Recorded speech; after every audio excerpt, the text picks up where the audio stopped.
الگ ہے تراویح روزوں کی شان، مزہ سحری افطاری کا کب کہاں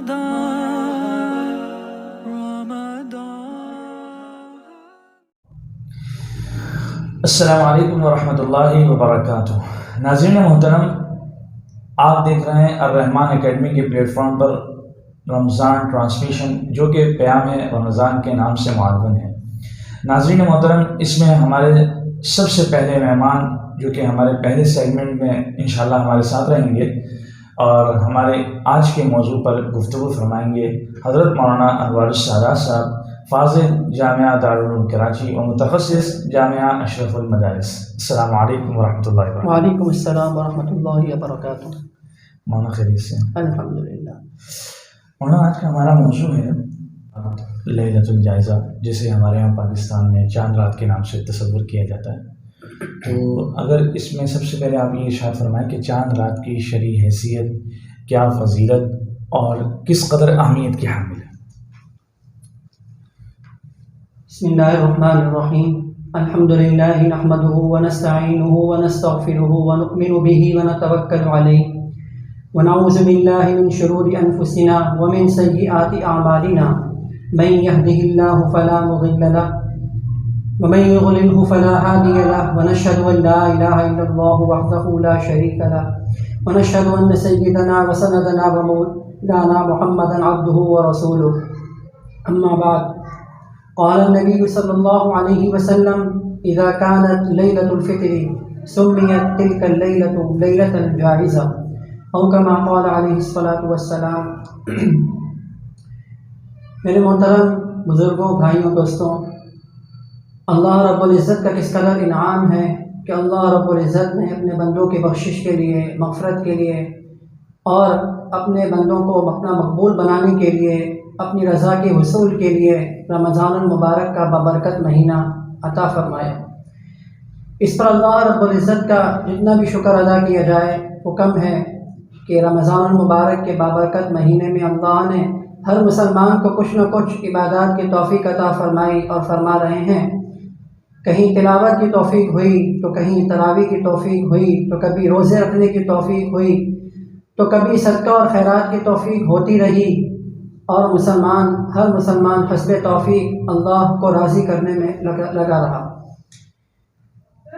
کچھ دن ایسے ہوتے ہیں، کچھ راتیں ایسی ہوتی ہیں جو بڑی فضیلت والی ہوتی ہیں، جن کو اللہ نے بڑا بابرکت بنایا ہوتا ہے، بڑا فضیلت والا بنایا ہوتا ہے۔ یہ بھی اللہ کا احسان ہے، بندوں پر فضل ہے اللہ کا۔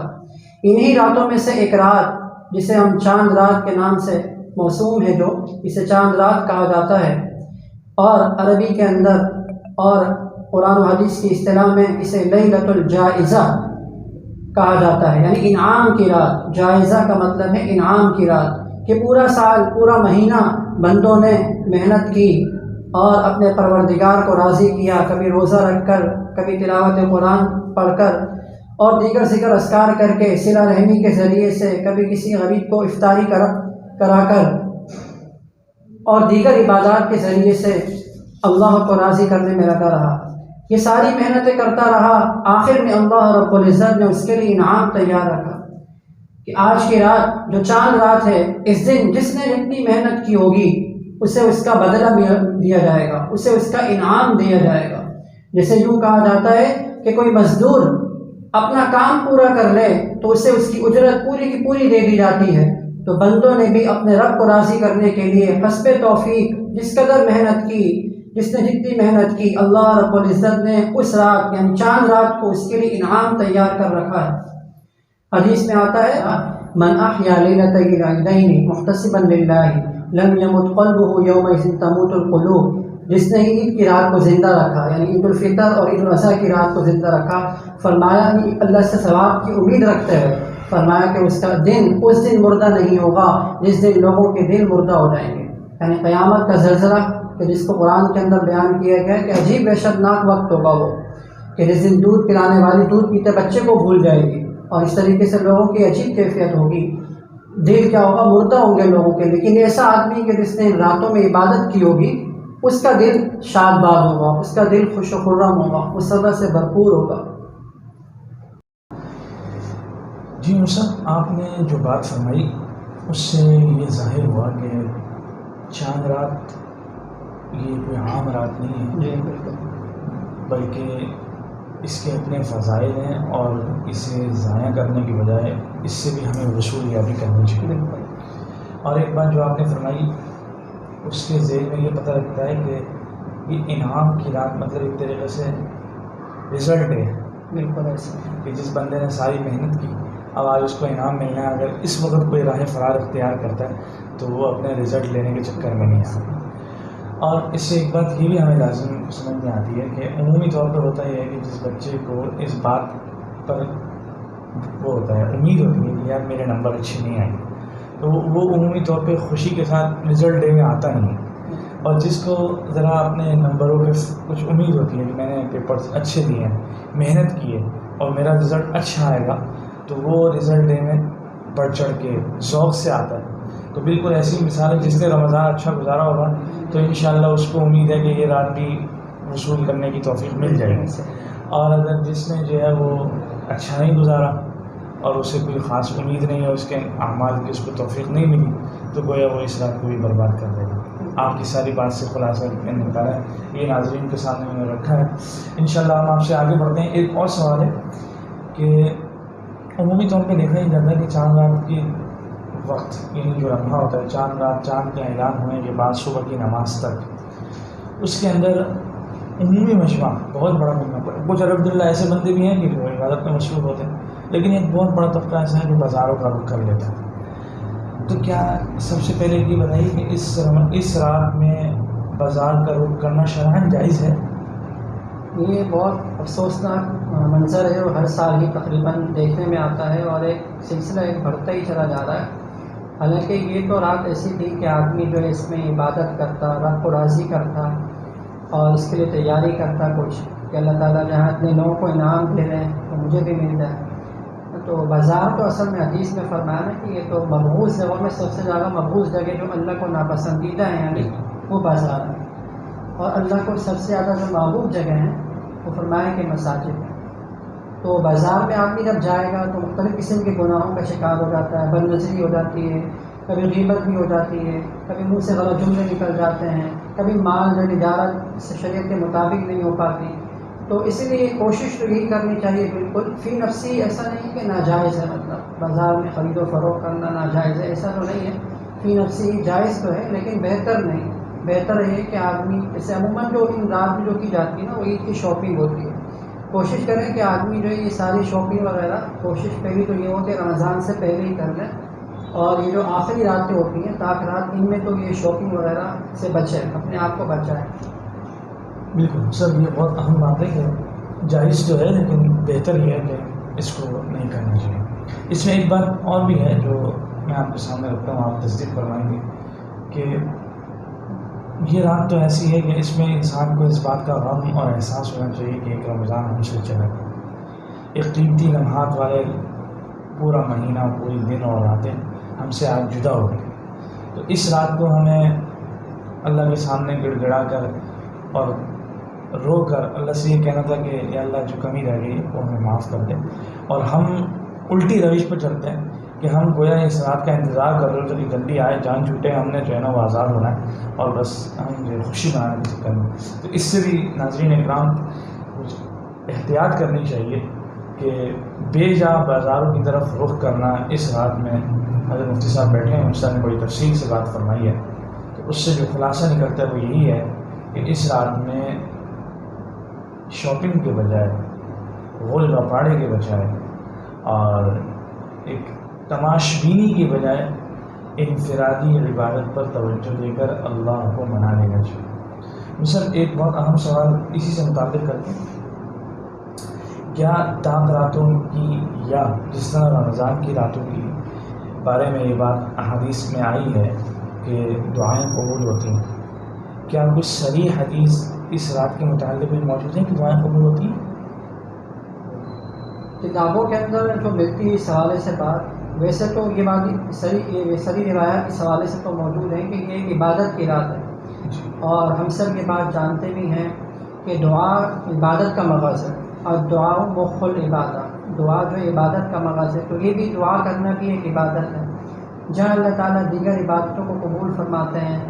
بندے کبھی سجدے کے اندر ہے، تلاوت قرآن میں ہے، ذکر اذکار کے اندر ہے، وہیں دعا بھی مانگے گا تو انشاءاللہ تعالیٰ ضرور قبول ہوگی۔ بلکہ امام شافعی رحمۃ اللہ علیہ تو لکھتے ہیں، فرماتے ہیں ایک جگہ کتاب کے اندر کہ ہمیں یہ بات پہنچی ہے، ہمیں یہ بات پہنچی ہے کہ 5 راتیں ایسی ہیں کہ جن میں دعا قبول ہوتی ہے۔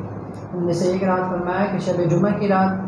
اور ایک عید الفطر کی رات، ایک عید الاضحیٰ کی رات، اور ایک رجب کی پہلی رات، اور ایک 15 شعبان کی رات۔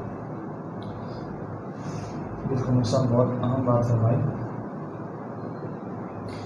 عمومی طور پر سر ایک سوال ذہن میں آتا ہے کہ عید کا دن رمضان کا چاند ہوتے کے ساتھ ہی کیا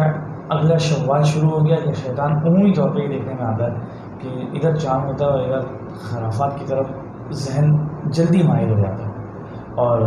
گمراہی، وقت کا ضیاع، نافرمانی اور اللہ کو ناراض کرنے والے کاموں کی طرف جو ہے وہ انسان کا دل مائل ہوتا ہے۔ تو کیا جو شیطان کو اللہ تعالیٰ نے رمضان مبارک میں بند کر دیا تھا اور ہم اس سے محفوظ ہو گئے، وہ شیطان عید کے دن صبح کھلتا ہے یا چاند کے ساتھ ہی؟ جیسے کہ حدیث سے معلوم ہوتا ہے کہ جب رمضان کا چاند نظر آتا ہے تو شیاطین کو قید کر دیا جاتا ہے، جہنم کے دروازوں کو بند کر دیا جاتا ہے، اور جنت کے دروازوں کو کھول دیا جاتا ہے، اور بعض روایتوں میں تو آتا ہے کہ جو سرکش شیاطین ہیں ان کو قید کر دیا جاتا ہے، یعنی کہ چھوٹے دیگر شیاطین وہ ان کو قید نہیں کیا جاتا۔ تو بہرحال یہ جو فضیلت آئیں گی یہ حدیث میں رمضان کے چاند نظر آنے پر ہے، یہ اس کی اہمیت ہے۔ جب شوال کا چاند نظر آ گیا تو مطلب رمضان نہیں رہا، جب رمضان نہیں رہا تو پھر شیطان کو جو ہے کھولنا بالکل واضح ہے کہ اس کو کھول دیا جاتا ہے۔ سر ایک بہت اہم بات جو میں آپ سے پوچھنا چاہتا ہوں یہ کہ چاند رات کی کوئی مستحب کوئی خاص عبادت بھی وارد ہوئی ہے، یا مطلقاً نوافل کسی بھی انداز میں دعا، کوئی بھی قرآن کریم کی تلاوت یا کوئی بھی عمل XYZ اپنی مرضی اور اپنی سہولت کے حساب سے انسان کرے وہ زیادہ بہتر ہے، یا کوئی اسپیسیفک خاص طریقہ ثابت ہے؟ نہیں، کوئی خاص عبادت تو ثابت نہیں ہے، اتنی بات تو ہے کہ اس رات عبادت کرنا یہ مستحب ہے، یعنی کہ باعث فضیلت ہے۔ اب عبادت کی مختلف قسمیں ہیں، نفل عبادت ہے، تلاوت قرآن ہے، ذکر اذکار ہے، یہاں تک کہ علماء تو فرماتے ہیں کہ اگر کوئی صلہ رحمی بھی کر رہا ہے اپنے گھر والوں کے ساتھ، رشتہ داروں کے ساتھ، دوست احباب کے ساتھ صلہ رحمی، فرمایا کہ یہ بھی گویا کہ اسی میں شامل ہو جائے گا۔ تو آدمی دعائیں مانگے، نوافل پڑھے، تلاوت کرے، جتنا ہو سکے نیکی کے کاموں میں وقت کو صرف کرے۔ سر ایک بات کہ اگر کوئی شخص لیلۃ الجائزہ کی عشاء کی نماز جماعت کے ساتھ پڑھے اور رات میں عبادت کوئی نہ کر سکے لیکن فجر کی نماز جماعت کے ساتھ پڑھے، تو کیا امید رکھی جا سکتی ہے کہ اس کو بھی انشاءاللہ اس رات کی عبادت کا ثواب ملے گا؟ جی، بہت اہم سوال آپ نے کیا۔ عموماً ذہن میں یہ ہوتا ہے کہ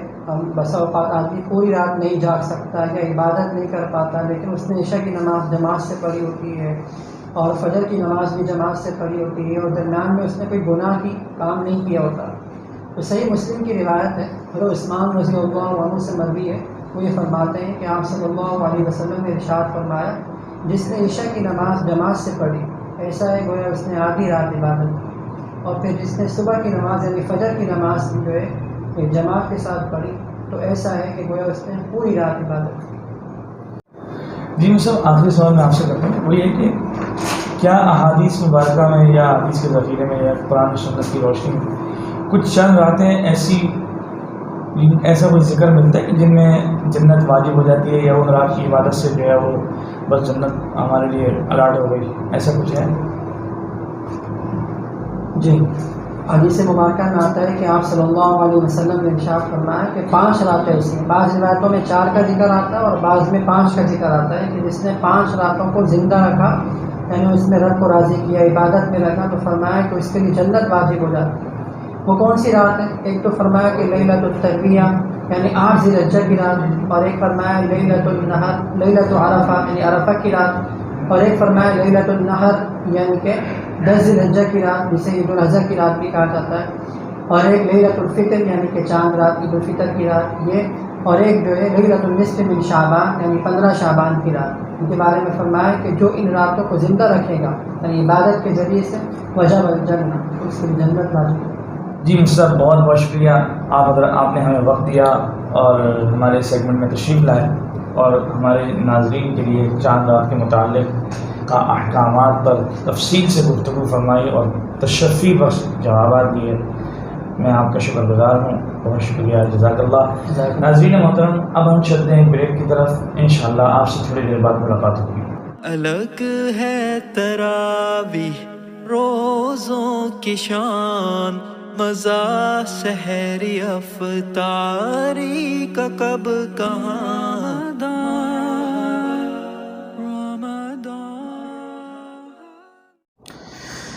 جی تو ناظرین محترم، آپ دیکھ رہے ہیں الرحمان اکیڈمی کے پلیٹ فارم پر پیام رمضان ٹرانسمیشن۔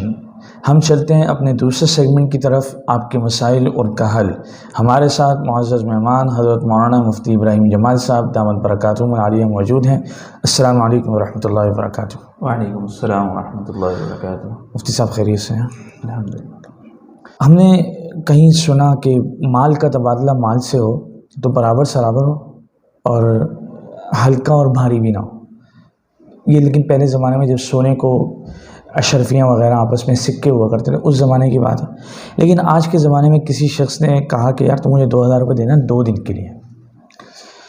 اتفاق کی بات کہ 2 دن سے پہلے دوبارہ پیسوں کا انتظام ہو گیا۔ اس نے 1700 روپے ہاتھ میں پکڑا ہے اور بطور رشتہ دار 300 روپے کہے کہ یار یہ ذرا نوٹ پھٹے ہوئے، اس کو ذرا جوڑا، میں ذرا آ رہا ہوں۔ چلا گیا، واپس آیا،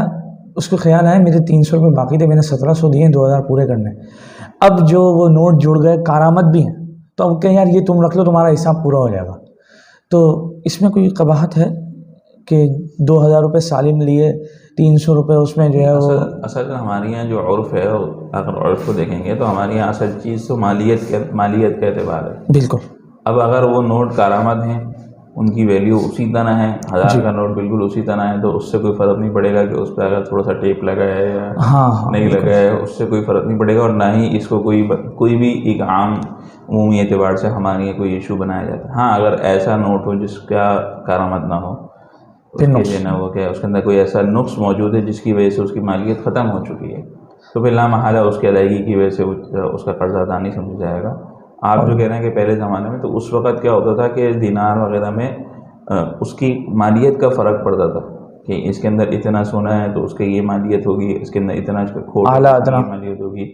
تو وہاں پہ یہ فرق ہوتا تھا۔ ہمارے یہاں جو چونکہ ابھی نوٹ چلتے ہیں، اس میں ادنا 1000 کا نوٹ ہے تو وہ 1000 ہی کی مالیت ہے یا نہیں ہے؟ بالکل ایسا نہیں ہو سکتا کہ جی یہ 1000 کی مالیت ہے، اس پہ ٹیپ لگا تو یہ 900 کا ہو گیا۔ ہمارے یہاں اس طرح کا چونکہ کوئی رواج نہیں ہے، اس لیے اس میں کوئی فرق نہیں پڑے گا۔ بہرحال یہ بہت اچھا ہو گیا۔ ابھی آتے ہوئے ایک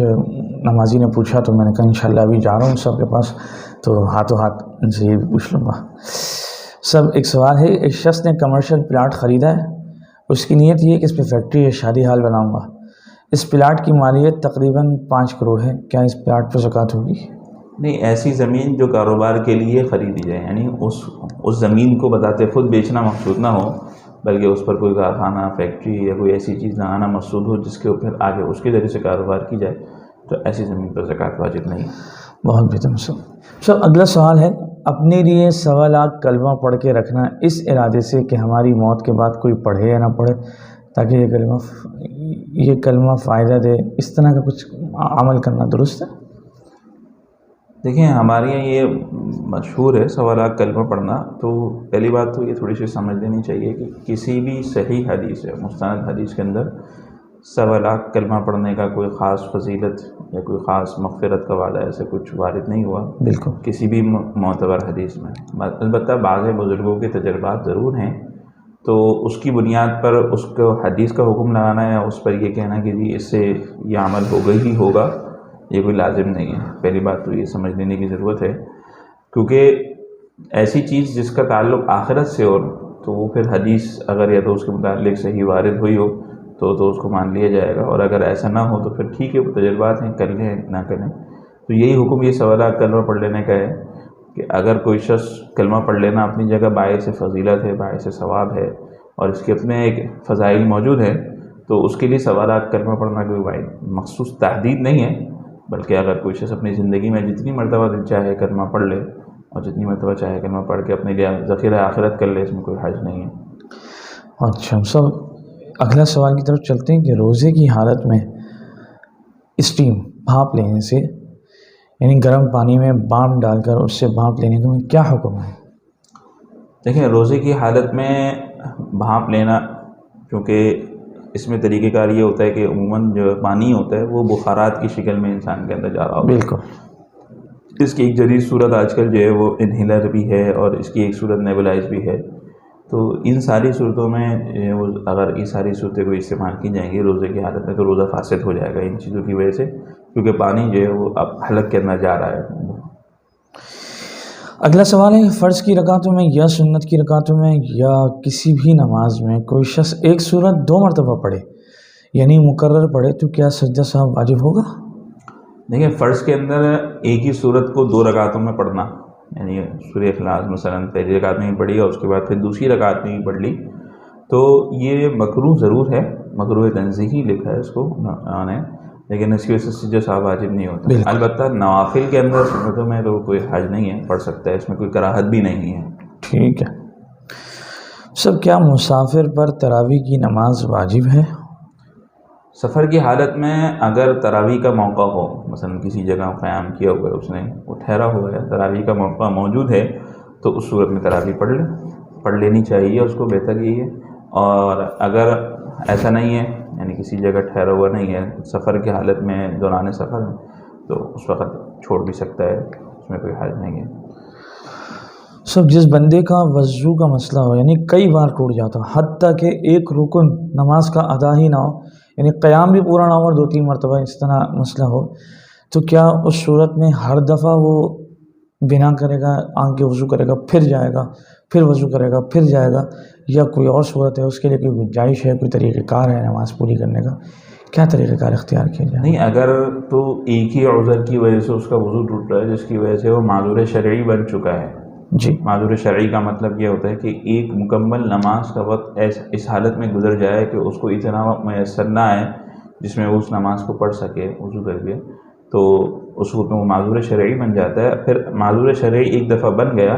تو اب اس کے بعد اگر وہی عذر اس کو پیش آ رہا ہے تو اس کی وجہ سے اس کا وضو نہیں ٹوٹتا، بلکہ وہ وضو کر کے نماز اپنی ادا کر سکتا ہے، چاہے ٹوٹ رہا ہو، چاہے وہ وہی عذر اگر پیش آ رہا ہے، مثلا کسی کی ناک سے خون بہہ رہا ہے اور اس کا مستقل مثال عصر کی نماز کے وقت میں اس کا وہ مسئلہ شروع ہوا اور مغرب تک وہ مستقل جاری رہا، یہاں تک کہ اس کو اتنا وقت نہیں ملا کہ وہ نماز پڑھے، تو ابھی معذور ہو گیا۔ لہذا اب اگر اس کے بعد مغرب کے وقت جب داخل ہوگا اور اس کا یہ عمل پھر بھی آیا، ایک دفعہ بھی آ گیا، تو اب بھی یہ معذور ہی ہے، اب اس کی وجہ سے اس کا وضو نہیں ٹوٹے گا اس عمل کی وجہ سے۔ البتہ کوئی اور نوافل وضو میں سے کوئی اور صورت پیش آ جائے کہ وہ کوئی پیشاب کا تقاضا پیش آ جائے یا اس کے جسم کی کسی اور حصے سے خون وغیرہ نکل آئے یا نجاست نکل آئے، تو اس کی وجہ سے پھر الگ مسئلہ ہے، اس کی وجہ سے وضو کرنا پڑے گا۔ نہیں، بعض لوگ ہوتے ہیں نا ان کو یہ بیماری ہو جاتی ہے کہ گیس کا اخراج بہت زیادہ ہوتا ہے، تو ان کے لیے کیا حکم ہے؟ پھر ان میں بعض مرتبہ لوگ ڈبل مائنڈیڈ ہو جاتے ہیں کہ جی ایک حدیث میں آپ صلی اللہ علیہ وسلم نے فرمایا کہ آواز اور بو، یہ اس کی تھوڑی سی اگر وضاحت فرمائیں۔ نہیں، ہوا کا ریح کا خارج ہونا، یہ اس میں تو کوئی تفریق نہیں ہے، ریح کے خارج ہونے کی وجہ سے وضو تو ٹوٹ جائے گا۔ البتہ مسئلہ وہی آ جاتا ہے کہ اگر ریح اتنی زیادہ خارج ہو رہی ہے، وہ مستقل اتنی زیادہ، اس کا مسئلہ ہے کہ اس کو نہیں موقع ملنا، تو اس کی وجہ سے بھی معذور شرعی بن جائے گا، جس طرح کہ نقصیر ٹوٹنے کا مسئلہ آپ کو بتایا، ناک سے خون دینے کا، اسی طرح ریح کا خارج ہونا ہے۔ اسی طرح ایک اور مسئلہ بعض اوقات اکثر لوگوں کو بیماری پیش ہوتی ہے کہ جی پیشاب کے قطروں کا آنا، جس کو ہم کہتے ہیں سلیسل بول، جی، تو پیشاب کے قطروں کا آنا، اگر یہ ساری چیزیں پیش آ رہی ہیں تو اس میں کوئی حرج نہیں ہے، اگر ایک دفعہ معذور شرعی بن چکا ہے تو۔ بہرحال سلیسل بول یہ بھی ایک مسئلہ ہے، اور بعض لوگوں کو ہوتا ہے سلیسل قول، وہ بھی ایک مسئلہ ہے۔ بہرحال اگلا سوال ہے ٹخنے سے نیچے ایزار یعنی شلوار لٹکانے والے عادی امام کے پیچھے تراویح پڑھنے کا کیا حکم ہے؟ دیکھیں یہ شلوار ٹخنوں سے نیچے رکھنا یہ گناہ کبیرہ ہے، بالکل، اور اگر کوئی اس کا عادی ہے تو اس کا مطلب یہ کہ وہ شخص فاسق ہے، اس کو شریعت نگاہ سے، اور فاسق کے پیچھے جو ہے نماز پڑھنا یہ مکروہ تحریمی۔ وہ سب اگلا سوال ہے کہ آن لائن جاب والا مسجد میں لیپ ٹاپ اپنے ساتھ رکھ کر اعتکاف کر سکتا ہے؟ دیکھیں اعتکاف کا ایک بنیادی مقصد یہ ہوتا ہے کہ دنیاوی مشاغل اور دنیاوی ضروریات سے انسان اپنے آپ کو یکسو کر کے صرف اللہ کی طرف متوجہ ہو جائے اور صرف اللہ کا ذکر اور اللہ کی عبادت کے اندر جو ہے وہ ہمتاً متوجہ ہو اور اپنا جو ہے نا وہ سارا وقت اس کا اسی کے اندر گزرے. تو اعتکاف کا بنیادی مقصد یہ ہے. اب اگر کوئی شخص اس میں دوران میں یہ کوئی کام کرتا ہے لیپ ٹاپ آن لائن موبائل کے ذریعے سے یا لیپ ٹاپ کے ذریعے سے، تو اس کے اندر اگر بہت زیادہ مجبوری ہے ضرورت ہے، کوئی اور اس کی جگہ ایسا نہیں ہے جو اس کام کو سر انجام دے سکے، اور تو اس صورت میں اس کی گنجائش ہے، اجازت ہے. لیکن شاید یہ کہ چونکہ مسجد کے اندر ہوگا تو ایسی ویڈیو وغیرہ یا جاندار کی تصاویر وغیرہ ان چیزوں سے اجتناب کرے تو بہت بہتر ہے. سر بہت شکریہ، آپ نے اپنا قیمتی وقت دیا، ہمارے سوالوں کے جواب دیے. ناظرین محترم، آپ کا بہت شکریہ. آپ نے 20 رمضان سے 29 رمضان تک ہماری پیام رمضان ٹرانسمیشن دیکھی، سنی اور شیئر کی. بہرحال انشاءاللہ رمضان ٹرانسمیشن میں اگلے سال آپ سے ملاقات ہوگی. ویسے عید کے بعد انشاءاللہ مختلف نوعیت کے مختلف مسائل پر مختلف ماہرین علماء اکرام کی زیر سرپرستی انشاءاللہ مختلف نشستیں منعقد کی جائیں گی. اسی پیج پر آپ کے پاس ایک دفعہ پھر حاضر ہوں گے. السلام علیکم ورحمۃ اللہ وبرکاتہ. الگ ہے تراویح روزوں کی شان، مزہ سحری افطاری کا کب کہاں